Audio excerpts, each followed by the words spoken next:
Hello everyone, मैं अवनीश झा आप सबका स्वागत करता हूं मेरे यूट्यूब चैनल पे। पिछले क्लास में हम लोगों ने पढ़ा था कि कैंसर क्या होता है और किस किस टाइप्स का होता है। ठीक है, तो आज हम लोग पढ़ेंगे कि किस वजह से कैंसर होता है, इटियोलॉजी क्या है उसका और उसका डायग्नोसिस क्या है, एंड देन मैनेजमेंट क्या होगा, ट्रीटमेंट क्या होगा। ठीक है, तो सबसे पहले इंपॉर्टेंट चीज़ कि कॉजेज़ क्यों जानना है, इटियोलॉजी इसको कहते हैं। इटियोलॉजी क्यों जानना है? क्योंकि देखिए, अगर आपको इटियोलॉजी पता होगा, कारण पता होगा कि कैंसर क्यों होता है, तो आप प्रिवेंट कर सकते हैं इस चीज़ को, मतलब अपने आप को बचा सकते हैं, पहली चीज़। दूसरी चीज़, दूसरे लोगों को भी एडवाइस कर सकते हैं। और तीसरी चीज़, आप नीट यूजी के लिए प्रिपेयर कर रहे हैं या फिर मेडिकल साइंस पढ़ने के लिए साइंस लिया आपने, बायोलॉजी लिया है आपने, तो आपको ये चीज़ पता होना चाहिए कि कोई भी डिजीज़ का इटियोलॉजी क्या है, डायग्नोसिस क्या है, मैनेजमेंट क्या है, हर एक चीज़ पता होना चाहिए।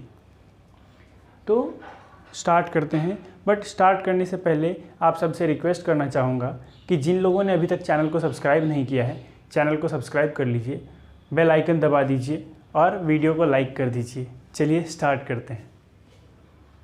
तो सबसे पहले कॉजेज़ ऑफ कैंसर। देखिए, इसको मैंने 4 टाइप में डिवाइड करके समझाया है इसमें। तो physical and chemical, 2 main type जो हम लोग इन्वायरमेंटल फैक्टर में लाते हैं, और एक रेडिएशन होता है। ठीक है, तो फिलहाल फिजिकल एंड केमिकल फैक्टर मतलब एजेंट्स जो कैंसर कॉज करते हैं। ठीक है, सो क्या कहते हैं?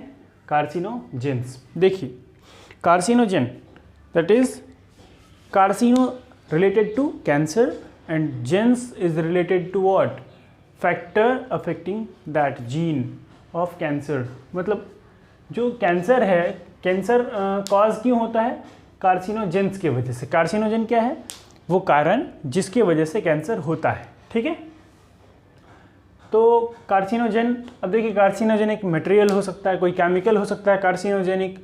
ठीक है, कोई बैक्टीरिया, वायरस हो सकता है, फंजाई हो सकता है, पैरासाइट हो सकता है, या रेडिएशन हो सकता है। कार्सिनोजेनिक कोई भी सब्सटेंस हो सकता है। तो हम लोग सब जानेंगे कि कौन कौन सा सब्सटेंस कार्सिनोजेनिक है और उससे हम लोग को कैसे बचना चाहिए। तो फिजिकल एजेंट्स में हम लोग बात करते हैं कि जो बीटल है, टोबैको है, स्मोकिंग हो गया आपको, टोबैको स्मोकिंग ही, कांगड़ी, ये सब कुछ कारण हैं। ऐसे बहुत सारे कारण हैं। फिजिकल एजेंट्स मतलब ये कि जो हमारे फिजिकल हेल्थ को डैमेज करें, ओके, और उसकी वजह से कार्सिनोजेनिक एक्टिविटी हो हमारे सेल्स में और कार्सिनोजेन एक्टिव हो जाए। ठीक है, तो क्या होता है कि फिजिकल एजेंट्स क्या करते हैं, जैसे कि बीटल हो गया, पान सुपारी हम लोग खाते हैं, तो वो, और टोबैको जो गुटखा, बीड़ी, सिगरेट, खैनी, ये सब कुछ जो है, ये सब क्या है? टोबैको प्रोडक्ट है। स्मोकिंग टोबैको प्रोडक्ट है। और कांगड़ी क्या होता है कि कश्मीर में जहाँ पे बहुत ठंड पड़ती है ना, तो लोग क्या करते हैं, लकड़ी जला के अपने पीठ पे टांग लेते हैं एक कांगड़ी पॉट में। ठीक है, और ताकि उसको ठंडी कम लगे। और उसकी वजह से क्या होता है ना कि वो पर्टिकुलर एरिया में जो सेल्स होते हैं उसके अंदर जो ये ऑन्कोजीन है वो एक्टिव हो सकता है। ओके, तो ये सब फिजिकल एजेंट्स हुआ जिसके वजह से कैंसर कॉज हो सकता है। दूसरा चीज़ है केमिकल एजेंट। केमिकल एजेंट में देखिए बहुत वास्ट ब्रांच है, ये वेराइटीज़ ऑफ केमिकल्स हैं जो कैंसर कॉज करते हैं। तो कुछ एग्जाम्पल लेके समझते हैं। ठीक है, जैसे कि constant use of artificial sweeteners, dye workers, alcohol consumption, hormonal influence, ये सब कुछ कारण हैं जिनकी वजह से कैंसर हो सकता है। ठीक है, आर्टिफिशियल स्वीटनर्स का यूज़ बहुत ज़्यादा लोग करते हैं, खाने में दे देते हैं, मिठाई वाले, तो होटल वाले, ये सब लोग यूज़ करते हैं बहुत ज़्यादा। डाई वर्कर्स, जो वर्कर्स डाई मतलब एजेंसीज़ में काम करते हैं, जहाँ पे कपड़े को डाई किया जाता है, अलग अलग तरह का डाई चढ़ाया जाता है, उन सब जगह पे काम करते हैं। उनके फ्यूम्स वगैरह से क्या होता है? कैंसर कॉज हो सकता है। एल्कोहल कंजम्पशन, आप जानते हो, एल्कोहल लिवर को डैमेज करता है और हेपेटोसाइरोसिस का कारण बन सकता है। Hepato is related to liver and cirrhosis is related to cancer. तो हेपेटोसाइरोसिस को अगर हम लोग ब्रेक करके पढ़ें तो लिवर का कैंसर है। ओके, तो एल्कोहल कंजम्पशन से ये सब हो सकता है। हार्मोनल इन्फ्लुएंस हो सकता है। देखिए फीमेल्स में पाया जाता है ज़्यादातर ब्रेस्ट कैंसर होता है, ठीक है, वो किस वजह से होता है? हार्मोनल इन्फ्लुएंस की वजह से होता है, रेडिएशन की वजह से। अगला टाइप रेडिएशन। रेडिएशन देखिए, रेडिएशन भी बहुत सारा है जिसकी वजह से कैंसर हो सकता है, जैसे कि एक्सरे हो गया। एक्सरेज जो है, अब आप पूछोगे कि एक्सरे हमारे ऊपर, हम भी एक्सरे करवाते हैं तो कैंसर हो सकता है क्या? नहीं, ऐसा नहीं होता है। क्या होता है ना कि जो एक्सरे टेक्नीशियंस होते हैं उनको देखेंगे आप कि लेड का जैकेट पहनते हैं फिर जाके एक्सरे करते हैं, ठीक है, क्योंकि जो एक्सपोजर का टाइम ड्यूरेशन होता है और जो फ्रीक्वेंसी होती है एक्सरे की, वो सब मैटर करता है, तब जाके एक्टिवेट हो सकता है आपका ऑन्कोजीन, ठीक है। तो एक्सरेज अफेक्ट कर सकता है, cosmic rays, UV rays, nuclear bomb, ये सारे के सारे फैक्टर्स हैं जिनकी वजह से कैंसर एक्टिवेट हो सकता है किसी भी हेल्दी पर्सन के बॉडी में। अब आप पूछोगे, एक सिंपल सा सवाल है कि हम लोग धूप में तो इतना रहते हैं, अल्ट्रावायलेट रेज तो धूप में भी होता है, तो क्या मतलब हमको कैंसर हो सकता है? ऐसे नहीं।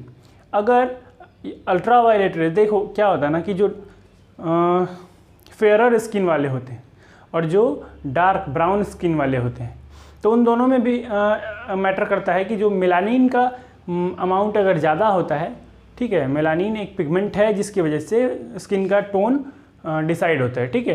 तो जैसे कि अगर कोई काला आदमी है, मतलब सांवला आदमी है, वो अगर धूप में बार बार जाता है और उसको अल्ट्रावायलेट रे का बार बार एक्सपोज़र होता है स्किन पे, और अगर उसी के मुकाबले एक फेयर आदमी के ऊपर होता है तो ज़्यादा चांसेस रहता है कि फेयर आदमी जो है उसको स्किन कैंसर हो सकता है ड्यू टू अल्ट्रावायलेट रेज।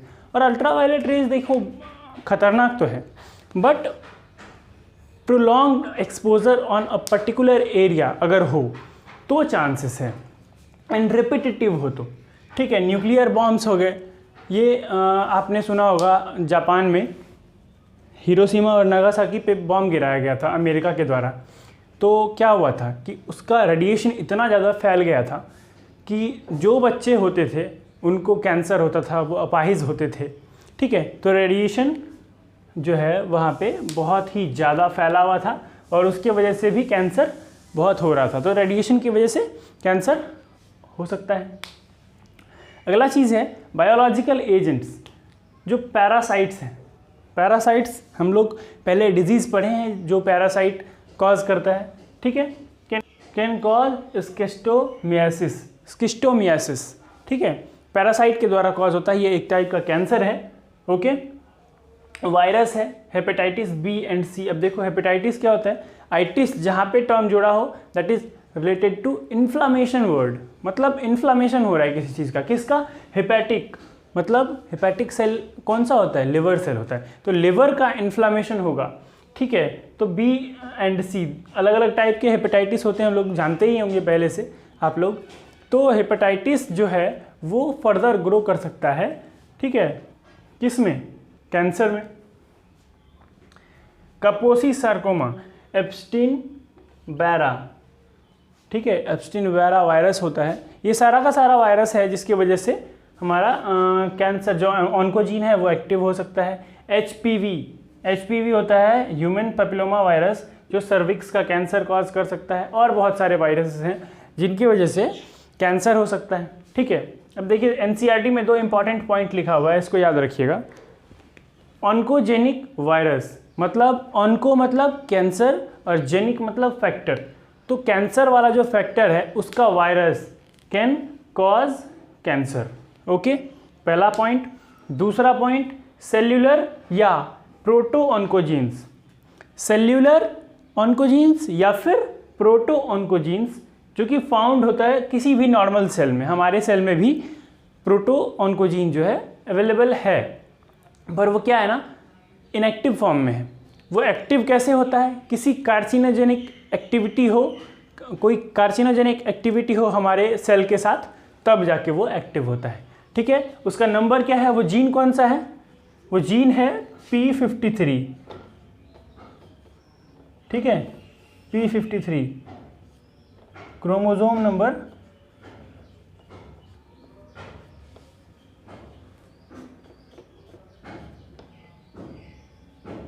6, ठीक है। तो ये जो जीन है P53 क्रोमोसोम नंबर 6 पे होता है, तो ये क्या होता है कि एक्टिव हो जाता है। किसकी वजह से? कोई ऐसा एक्टिविटी, अगर कोई ऐसा रिएक्शन, कोई ऐसा चीज़ एंटर करे बॉडी में जो कार्सिनोजेनिक हो, तो उसके वजह से ये एक्टिव हो सकता है। अब आप पूछोगे कि अगर ये एक्टिव नहीं होता तो लाइफ टाइम कैंसर नहीं होगा? जी हाँ, अगर ये एक्टिव नहीं होगा तो लाइफ टाइम कैंसर कभी नहीं होगा आदमी को। अगर ये एक्टिव होगा तभी जाके कैंसर होगा। ठीक है, तो कॉजेज़ की बात हम लोग कर लिए। अब हम लोग नेक्स्ट चलते हैं किसकी तरफ? डायग्नोसिस की तरफ। ठीक है, कि कैसे पता लगाते हैं कि कैंसर है या नहीं है।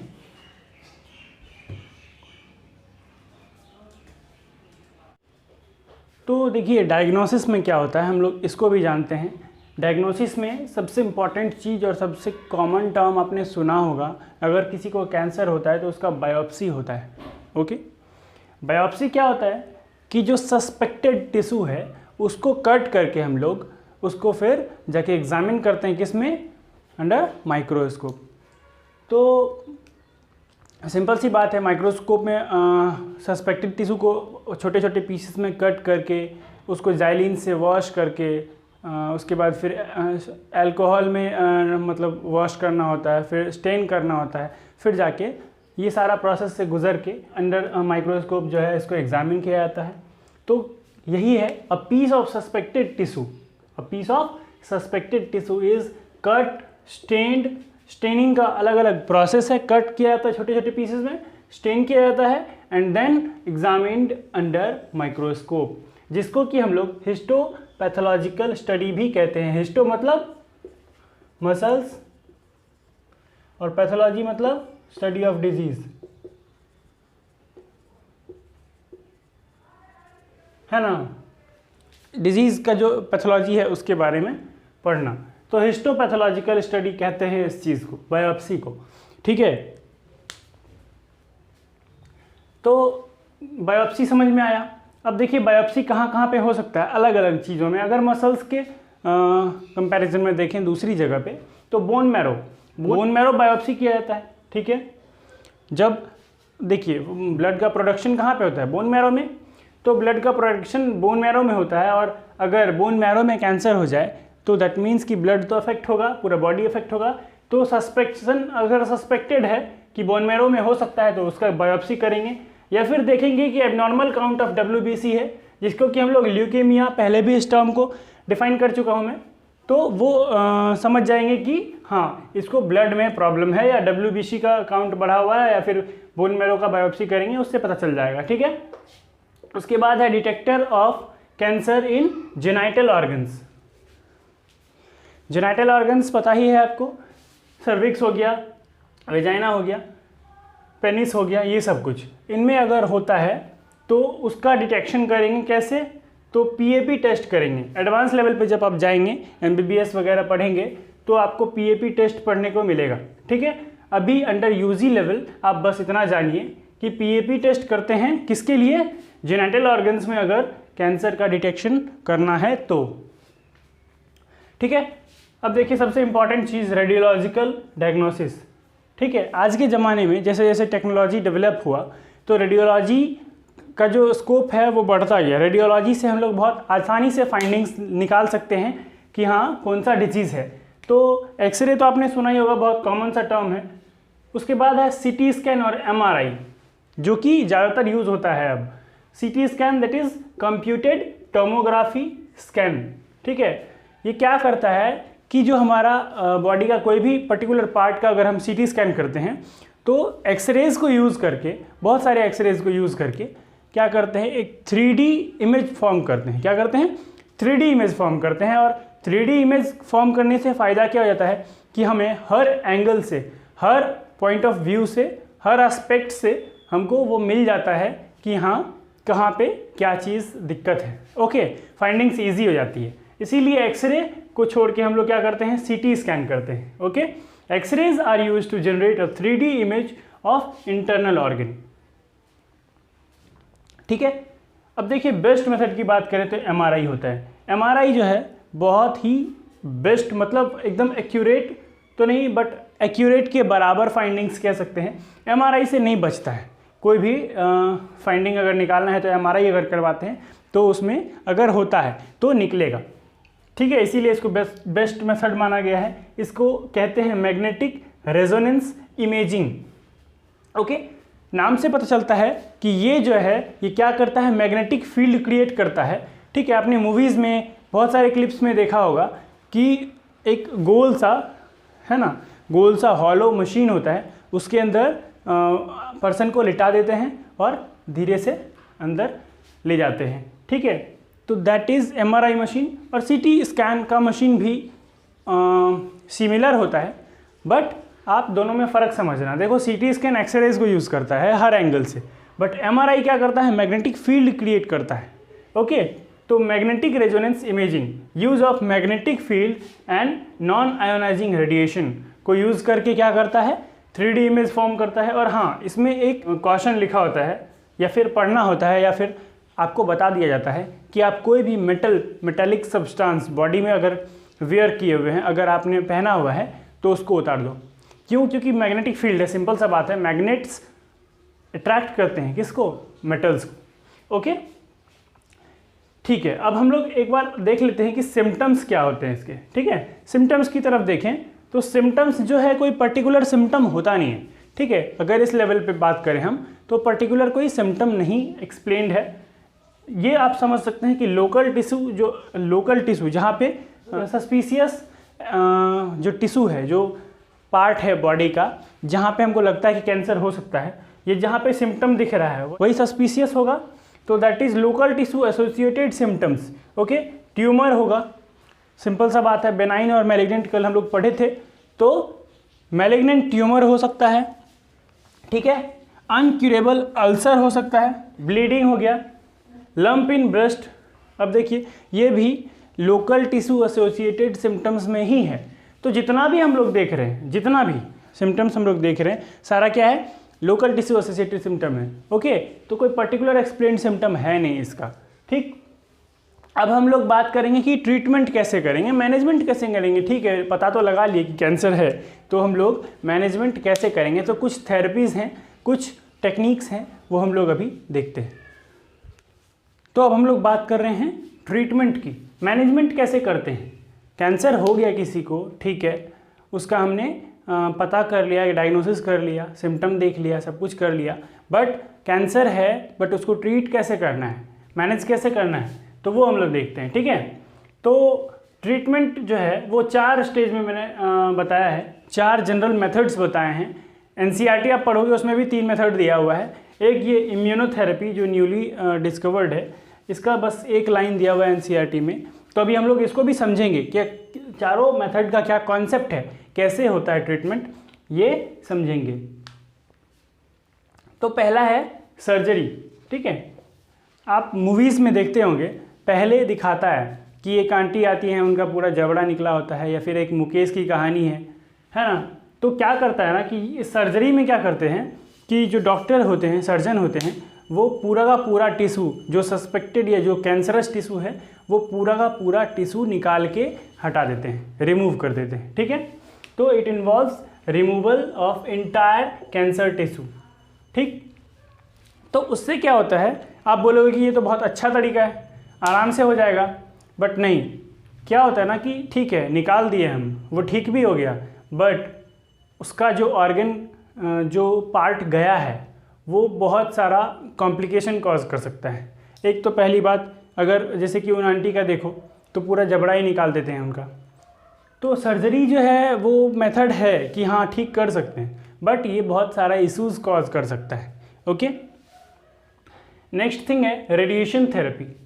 रेडिएशन थेरेपी में क्या हम लोग देखते हैं कि जो कैंसरस टिश्यू है, सपोज़ यहाँ पे किसी को कैंसर हुआ है, ठीक है, तो हम लोग क्या करते हैं ना कि लीथल रेज, एक्सरेज, ठीक है, लीथल रेडिएशन यूज़ करते हैं। लीथल मतलब जो एकदम हाई पावर, जो हमारी बॉडी उसको सह नहीं पाए, ओके। तो लीथल एक्सरेज यूज़ करते हैं उस टिश्यू पे, और सराउंडिंग टिश्यू जो है उसको हम लोग कवर्ड कर देते हैं, ठीक है, ताकि उन पे एक्सरेज नहीं पड़े, लीथल एक्सरेज जो हैं वो रेडिएशन नहीं पड़े। नहीं तो जो लीथल रेज होते हैं वो क्या करते हैं, डेथ कॉज कर देते हैं, सेल डेथ कॉज करते हैं, ठीक है, नेक्रोसिस कॉज करते हैं। तो रेडिएशन थेरेपी में हम लोग यही करते हैं कि जो कैंसरस सेल है उस पर हम लोग लीथल एक्सरेज देते हैं, वो रैपिड चेंज लाता है, उसमें क्या करता है, म्यूटेशन करवाता है, ठीक है, और उसके वजह से जो उसका ग्रोथ है वो रुक जाता है, उसका ग्रोथ को इनहिबिट कर देता है और उसको डिस्ट्रॉय कर देता है कम्प्लीटली, ठीक है। तो ये भी अच्छा तरीका है रेडिएशन थेरेपी। अब पढ़ते हैं इसको। It involves exposure of cancerous tissue of body to x-rays which destroy rapid growing cells without harming surrounding tissue, ठीक है। सराउंडिंग टिश्यू को हम लोग ढक देते हैं, उसके बाद लीथल एक्सरेज डालते हैं, तो ये भी एक अच्छा तरीका है। कॉम्प्लिकेशन इसका भी है, हम लोग आगे भी पढ़ेंगे। कीमोथेरेपी पहले पढ़ते हैं, ठीक है। तो कीमोथेरेपी में क्या है, administration of anti cancer drug, they inhibit cell division, ठीक है। कुछ ऐसे ड्रग्स होते हैं जो क्या करते हैं, हम लोग ये ऐसे स्पेसिफिक टाइप के ड्रग्स देते हैं जिनकी वजह से जो सेल का डिवीज़न है, कैंसरस सेल का जो डिवीज़न है उसको रोक देते हैं। अब वो कैसे रुकते हैं, तो क्या करते हैं, देखो सेल का जो डिवीज़न होता है वो आपने 11th क्लास में पढ़ा होगा सेल साइकिल में। वो क्या होता है कि जो sDNA होता है वही रेप्लिकेट करता है, ठीक है। तो इसको रेप्लिकेट करने से ही रोक देते हैं, ठीक है। ये जो ड्रग्स हम लोग यूज़ करते हैं वो क्या करते हैं कि जो DNA है उसको रेप्लिकेट करने से रोक देते हैं। मतलब DNA रेप्लिकेट नहीं होगा तो सेल का डिवीज़न नहीं होगा, ठीक है। टॉक्सिक टू कैंसर सेल, और ये जो कीमोथेरेपी है सिर्फ और सिर्फ कैंसर सेल के लिए ही है, ठीक है। मतलब कैंसर सेल को ही अफेक्ट करेंगे, नॉर्मल सेल जो हमारे बॉडी में है उसको अफेक्ट नहीं करेंगे। बट इसका भी बहुत सारा कॉम्प्लिकेशन था। क्या है कि आपने देखा होगा जो कीमोथेरेपी चलता है उसका हेयर लॉस देखा होगा, है ना। सबसे अच्छा एडवांस तरीका न्यूली डेवलप्ड है इम्यूनोथेरेपी। इसमें हम लोग क्या करते हैं, जो हमारे बॉडी का जो नेचुरल मैकेनिज्म है, इम्यूनाइजेशन है, हमारे बॉडी का इम्यून सिस्टम है, वो क्या करता है कि जो कैंसरस एक्टिविटी होता है हमारे बॉडी में उसके अगेंस्ट एंटीबॉडी प्रिपेयर करके रखता है, टी लिम्फोसाइट, बी लिम्फोसाइट जो सेल्स बनाता है, ठीक है। तो इम्यूनोथेरेपी क्या करता है कि natural anti cancer immunological defence mechanism जो हमारे बॉडी में होता है उसको क्या करता है, प्रमोट करता है, ठीक है। तो इम्यूनोथेरेपी जब हम लोग देते हैं तो क्या करते हैं कि बस जो नेचुरल मैकेनिज्म है हमारे बॉडी में उसी को थोड़ा सा और प्रमोट कर देते हैं। वो तो काम कर ही रहा है बट और प्रमोट कर देते हैं। अगर वो डिमिनिश्ड है उसी वजह से तो कैंसर हुआ है, तो उसको अगर हम प्रमोट कर देंगे तो कैंसरस जो एक्टिविटी हो रहा है, कैंसरस सेल का जो ग्रोथ हो रहा है उसको क्या करेगा, रोकेगा, ठीक है। तो इसमें हम लोग क्या करते हैं, मोनोक्लोनल एंटीबॉडीज़। देखिए मोनो मतलब एक, क्लोनल मतलब क्लोन करना। अब देखिए अगर एक ही सेल को सारा काम दे दिया जाए, जैसे बी लिम्फोसाइट, टी लिम्फोसाइट और सेल्स एंटीबॉडीज़ क्रिएट करते हैं, ठीक है, प्रोडक्शन करते हैं, तो सारा काम एक सेल को दे दिया जाए कि तुम ही सारा काम करो, ठीक है, तो वही काम करते हैं इसमें, ठीक है। मोनोक्लोनल एंटीबॉडीज़ बनाते हैं और इम्यूनोथेरेपी उसी के थ्रू देते हैं। एग्जाम्पल में रेडियो इम्यूनोथेरेपी है, ठीक है, रेडिएशंस यूज़ करके करते हैं, उसको प्रमोट करते हैं। अब देखिए एनसीईआरटी में एक लाइन लिखा हुआ है, most cancer treated by combination of alpha interferons, जो कि बायोलॉजिकल मॉडिफायर्स हैं। अल्फा इंटरफेरॉन्स क्या है कि कॉम्बिनेशन थेरेपी यूज़ करते हैं। क्या करते हैं, जैसे कि सर्जरी कर दिया, ठीक है, बट सर्जरी करने के बाद भी कुछ टिश्यू या कुछ सेल्स रह गए जो फर्दर डेवलप कर रहे हैं, तो क्या करेंगे, फिर से सर्जरी करेंगे, नहीं। उसमें क्या करते हैं हम लोग, कीमोथेरेपी भी चलाते हैं सर्जरी के बाद, ठीक है, कि अगर कुछ बचा खुचा है तो वो भी चला जाए, ठीक है। और कीमोथेरेपी भी जो है उसका कॉम्प्लिकेशन आप जानते हैं, हेयर लॉस, हर एक दवाई का कॉम्प्लिकेशन होता है, कुछ ना कुछ कॉम्प्लिकेशन सारे दवाई का है। तो कीमोथेरेपी का भी हेयर लॉस हो जाता है। उसके बाद आपका क्या होता है कि सर्जरी किया, उसके बाद कीमोथेरेपी चलाया, ठीक है, तो उसके वजह से कॉम्प्लिकेशन आया। और इम्यूनोथेरेपी जो है वो भी यूज़ करते हैं, रेडिएशन थेरेपी कॉम्बिनेट करके, मतलब सारा कंबाइन करके यूज़ करते हैं ताकि कम से कम साइड इफ़ेक्ट हो और ज़्यादा से ज़्यादा इफ़ेक्ट मिले, थेरेप्यूटिक इफ़ेक्ट मिले, जिससे मतलब कैंसर जो है उसको क्योर किया जा सके, ठीक है। तो आज की क्लास में इतना ही। कैंसर हम लोग का ख़त्म हो चुका है। अब हम लोग नेक्स्ट क्लास में मिलेंगे नेक्स्ट टॉपिक के साथ। Thank you. जिन लोगों ने चैनल अभी तक सब्सक्राइब नहीं किया, फिर से बोल रहा हूँ, आप सब्सक्राइब कर लीजिए। वीडियो अगर आपको पसंद आई है तो आप लाइक कर दीजिए और शेयर कर दीजिए, ठीक है। मिलते हैं अगली क्लास में।